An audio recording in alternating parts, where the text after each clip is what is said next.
நம்ம தனுஷ் ஃபேன்ஸ்க்கு ஒரு தரமான பொங்கல் ட்ரீட் வெயிட்டிங்கில் இருக்குது அப்படி தான் சொல்லியாங்கன்னா. ஸோ எஸ், நீங்கள் தம்ப்நெயில்ல பார்த்ததான் D54 படத்தை பற்றின அஃபீஷியல் அனௌன்ஸ்மெண்ட் இப்போ ப்ரொடக்ஷன் டீம்லேருந்து விட்டுருக்காங்க. நாளைக்கு D54 பற்றின ஒரு அப்டேட் வந்து வரப்போகுது. அது என்ன அப்டேட், அது மட்டும் இல்லாமல் இன்றைக்கி என்ன அப்டேட் கொடுத்தாங்க, அதெல்லாம் பற்றி தான் இந்த வீடியோ வந்து நம்ம கிளியராக பார்க்க போகிறோம். ஸோ இன்றைக்கி என்ன அப்டேட் கொடுத்தாங்க அப்படின்னா, D54 பற்றி நாளைக்கு ஒரு அப்டேட் வருது அப்படின்னு சொல்லி ஒரு சிம்பிளான போஸ்டர் வந்து ரிலீஸ் பண்ணியிருந்தாங்க. ஸோ அந்த போஸ்டரில் வந்து பார்த்தீங்கன்னா, ஒரு காலி ரோட்டில், ஒரு எம்ப்டியான லேண்டில், ஒரு ப்ளசண்ட்டான ஏரியாவில், ஒரு பிங்க் கலரில் ஒரு சின்ன கார் வந்து போகிற மாதிரி இருந்துச்சு. அது பார்க்குறதுக்கு ஒரு பழைய கார் மாதிரி தான் இருக்குது சொல்லியாகணும். பட் அது பிங்க் கலராக இருந்தது ஒரு மாரி எனக்கு வித்தியாசமாக இருந்துச்சு. ஏன்னா ஜென்ரலாக வந்து ஒரு பிளாக் கலர், ஒரு ஒயிட் கலர் தான் ஒரு ஹீரோ எலிவேஷனுக்கு வந்து யூஸ் பண்ணுவாங்க. பட் பிங்க் கலர் வச்சுருக்காங்க. ஒரு வேளை உள்ள ஹீரோயின் இருப்பாங்க அப்படிங்கிறது கேள்விக்குறியாக தான் இருக்குது சொல்லியாகணும். பட் ஒரு வித்தியாசமான போஸ்டரில் இந்த இது வந்து ரெடி பண்ணியிருக்காங்க. இட்லி கடையும் பார்த்துருப்போம், ஒரு மாரி ப்ளசண்ட்டான போஸ்டர்ஸாக தான் எல்லாமே இருந்திருக்கும்.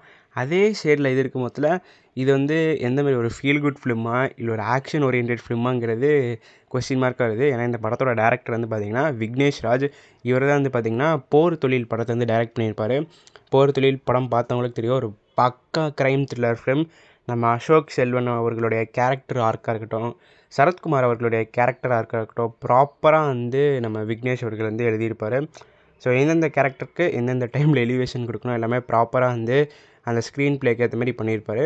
ஸோ போர் தொழில் ஒரு நல்ல படம். ஸோ இப்போ அந்த படத்துக்கு அப்புறமா D54 வந்து பண்ணுறாரு.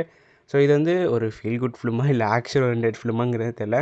பட் ஃபஸ்ட் வந்து ஒரு போஸ்டர் வந்து விட்டாங்க. அது பார்க்கவே ரொம்ப டெரராக இருந்துச்சு அப்படி தான் சொல்லியாங்கன்னா. பின்னாடி ஃபுல்லாக தீ பற்றி இருக்கிறப்ப நம்ம தனுஷ் அவர்கள் சோகமாக நின்றுட்டு இருந்தார். பட் இந்த போஸ்டர் அப்படியே கம்ப்ளீட் ஆப்போசிட்டாக இருக்குது அப்படி தான் சொல்லியாங்கணும். ஸோ நாளைக்கு வரப்போகிற அப்டேட் வச்சு தான் இந்த படம் ஒரு ஃபீல் குட் ஃபிலிமா இல்லை ஆக்ஷன் ஓரியன்டட் ஃபிலிமாங்கிறத நம்மளால் முடிவு பண்ண முடியும். But most probably action oriented ஃபிலிமாக தான் இருக்கும். நாளைக்கு வந்து பார்த்தீங்கன்னா உங்களுக்கு D54லேருந்து டைட்டில் டீசர் வந்து வரும். இந்த படத்தோட டைட்டில் வந்து அனௌன்ஸ் பண்ணிடுவாங்க. அது மட்டும் இல்லாமல் இந்த படம் எப்போ ரிலீஸ் பண்ண போகிறாங்க அப்படிங்கிற அப்டேட்டும் வந்து அந்த டைட்டில் டீசரில் வரப்போகுது அப்படின்னு வந்து சொல்லிட்டுருக்காங்க. ஸோ இந்த படத்தில் நம்ம மமிதா பைஜு அவர்கள் தான் தனுஷோட ஜோடி போகிறாங்க. நம்ம மமிதா பைஜு அவர்களுக்கு ஒரு ஒரு நல்ல ஆண்டு அப்படி தான் சொல்லியாகணும். ஏன்னா தளபதி விஜய் அவர்களோட ஜனநாயகனில் நடிச்சிருக்காங்க. சூர்யா அவர்களுடைய சூர்யா 46லேருந்து நடிச்சிருக்காங்க. ஸோ இப்போ அந்த அடிப்படையில் நம்ம தனுஷ் அவர்களுடைய D54லே நடிச்சிருக்காங்க. ஸோ நம்ம தனுஷ் ரசிகர்கள் எத்தனை பேர் D54 படத்தை பற்றி நான் அப்டேட்டுக்கு வெயிட் பண்ணுறீங்க அப்படிங்கிறத மறக்காமல் கீழே இருக்கிற கமெண்ட் பாக்ஸில் ஐ எம் வெயிட்டிங்னு சொல்லி உங்களுடைய ஆதரவை நம்ம தனுஷ் அவர்களுக்கு தெரிவிங்கள் அப்படிங்கிறத சொல்லிட்டு இந்த வீடியோ நான் முடிச்சுக்கிறேன்.